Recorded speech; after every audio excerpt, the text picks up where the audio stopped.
उसके बाद अलग अलग सरकारों ने इस पे समय समय पर जो है इसमें किसी ने कम और किसी ने ज़्यादा बढ़ोतरी करी। और मैं आपको एक बात बता रहा हूँ, बनाई चौधरी देवीलाल ने थी, लेकिन अगर सबसे ज़्यादा किसी कार्यकाल में अगर बढ़ोतरी किसी ने करी है तो आदरणीय डिप्टी सीएम दुष्यंत चौटाला जी ने करी है। पहले 100 बढ़ते थे, फिर एक बार कई साल में बढ़े थे, फिर बीजेपी की सरकार ने भी साल के 200 बढ़ाए थे। लेकिन दुष्यंत चौटाला जी जब इस सरकार में डिप्टी सीएम थे तो इन्होंने जो है इसको 250 रुपये पर ईयर के हिसाब से बढ़वाया था। और आज सरकार जो है बुढ़ापा पेंशन जो एक सम्मान पेंशन है उसको एक अपमान पेंशन में उसने बदल दिया। आपने देखा पिछले दिनों किस प्रकार से बुजुर्ग लोग डीसी एडीसी ऑफिसों में, समाज कल्याण विभाग में, जिनकी बेचारों की अपनी चारपाई से जाकर उठ करके वॉशरूम तक जाने की हिम्मत नहीं, वो लोग बेचारे, उनका सम्मान जब छीना गया। लंबी एक लिस्ट है जो पेंशनें रोकी गई थी, जो कि सरकार का गलत तरीका था और रोकनी नहीं चाहिए थी। क्योंकि अगर कोई इंक्वायरीज होती है तो वो रोक के करनी नहीं होती, उसको आप कंटिन्यू, आपके पास सिस्टम, उसको इंक्वायरी को करो। लेकिन सरकार ने उसके मतलब जो भेदभाव बुजुर्गों के साथ किया, उसमें दुष्यंत चौटाला जी ने बार बार ये चीज़ें उठाई कि भाई ये सम्मान पेंशन को जो अपमान पेंशन बनाया जा रहा है, या तो इसको बढ़ाओ या तो इसको रिलीज करो, और नहीं तो जो है क्या नाम है, हम इस पे एक्शन लेंगे, आंदोलन करेंगे। दूसरी पार्टियों ने भी बोला होगा, विपक्ष का काम है बोलने का, लेकिन दुष्यंत जी ने जो बात कही और उसमें फिर सरकार ने अपने किए हुए पर पश्चाताप करना पड़ा।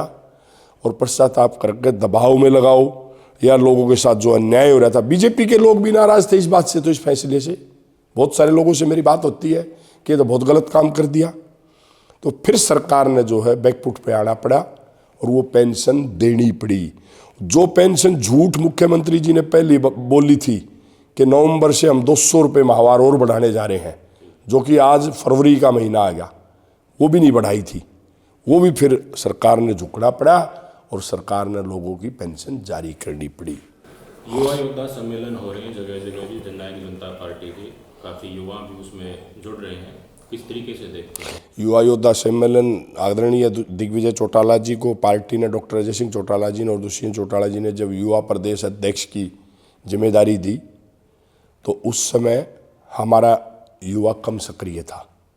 लेकिन 6-7 महीने के अंदर दिग्विजय चौटाला ने बहुत सारे युवाओं के प्रोग्राम करे, जिले वाइज युवा योद्धा किए, गांव-गांव में जाकर के युवाओं को जोड़ने का काम किया, एक तीव्र गति से पार्टी के साथ युवाओं को जोड़ने का काम किया। हमारे झज्जर में आपने देखा था, दुष्यंत जी और दिग्विजय जी आए थे, हजारों युवाओं ने बड़ा जोरदार स्वागत किया था।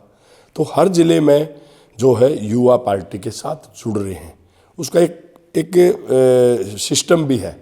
आदरणीय दुष्यंत चौटाला जी और दिग्विजय चौटाला जी दोनों एक नौजवान और समझदार मैच्योर नेता हैं, इसलिए युवाओं की अट्रैक्शन दुष्यंत जी के और दिग्विजय जी के प्रति ज़्यादा है। दूसरी पार्टी में तो टायर और रिटायर्ड लोग घूम रहे हैं ज़्यादातर। अगर आज मैं फिर कह सकता हूँ ये बात, 2018 और 2019 के बाद इस प्रदेश के अंदर अगर आज सबसे ज़्यादा नौजवान अगर किसी पार्टी के साथ एक अट्रैक्शन अपनी बना रहे हैं तो जननायक जनता पार्टी के साथ बना रहे हैं। और आप 13 तारीख को हांसी में, मैं भी आपका निमंत्रण देता हूँ जिला प्रधान होने के नाते, आप 13 तारीख को हांसी में देखना एक हुजूम युवाओं का जो जिला पहली बार बना है। और जिला बनने के बाद पहली बार कोई पॉलिटिकल किसी पार्टी का बड़ा प्रोग्राम हो रहा है, युवा योद्धा सम्मेलन डॉक्टर अजय सिंह चौटाला जी के जन्म दिवस पे। तो आप देखना वहाँ बड़ी संख्या में युवाएं जो है हुजूम उमड़ेगा और दुष्यंत चौटाला जी को ताकत देने का काम करेगा।